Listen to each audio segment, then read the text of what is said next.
Hey, what's up, y'all? It's your girl, Nyesha Stone, the founder of Carvd, your weekly source of positive news. I'm at the 2025 Atlanta Black Expo, and right next to me I have Michael Carson, and him and his son have wrote, 5 books on different black history facts, and what I'm holding right now is the African-American musicians that changed music forever, 100 legendary artists that created the soundtrack of our lives. So we got Michael in here, we got Tina Turner, all types of different people, and so can you just talk about the importance of the work that you do?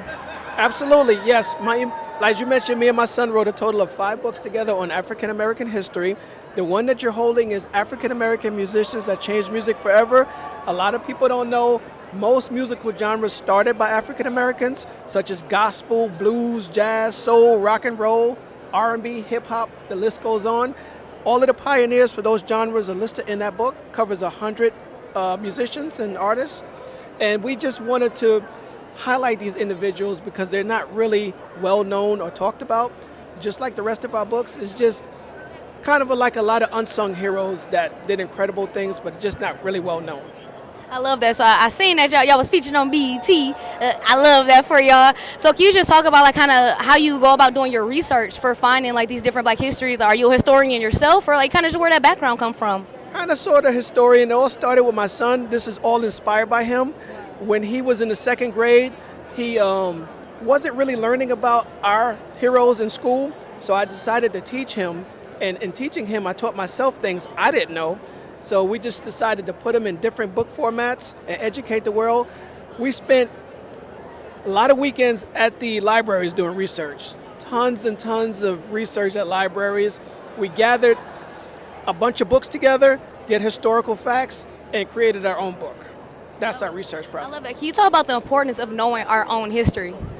It's extremely important. Like the people who came before us and did incredible things were against incredible obstacles and odds, but a lot of them were inventors, they were business people, they were innovators, but they're just not well known throughout history books. We wanted to change that narrative and make them well known for people to read about and talk about. Is there when you found out when you were doing your history, is there anything that was like, oh my God, like this stuck out to me? Like, is there one fact? I know it's a lot of them, but is there one that you can kind of mention? There's so many of them, but the one that sticks out to me the most is Lucy Harris. She was the first woman drafted into the NBA in 1977, ahead of 33 men. She was a force to be reckoned with on the basketball court. Unfortunately, she didn't enter the draft due to her becoming pregnant. But she was a pioneer in women's basketball, and after her, they kind of closed it off to women, so she was a pioneer. I love that. Well, just a couple more questions. One being, to the black community, we want to know more about our history. Like, where can we start? Is it just going to the library? Is it just a Google search? Like, how do we really become just deep into the knowledge of black history?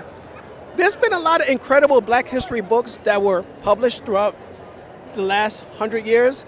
Just start with, basics. How did it all start? Dr. Carter G. Woodson, he wrote tons of books. W.E.B. Du Bois, Frederick Douglass, and just start there, and your journey will take you to today. Just get as many books on African American history as you can, and that's where the journey begins. The more you read, the more intrigued you'll be, and the more you'll learn. And then lastly, we're at the Atlanta Black Expo. What advice would you give to other black business owners? Just my advice would be to come to events like this. Black-owned businesses is great exposure. You get to talk to many people. You get to, network. My advice is just get out there. Talk to as many people as you can. Share your products. Give away your products free sometimes. Word of mouth is the best part of advertising you could do. Well, thank you so much for making time. And remember, in the end, everything will be carved in stone. In the end, everything will be carved in stone.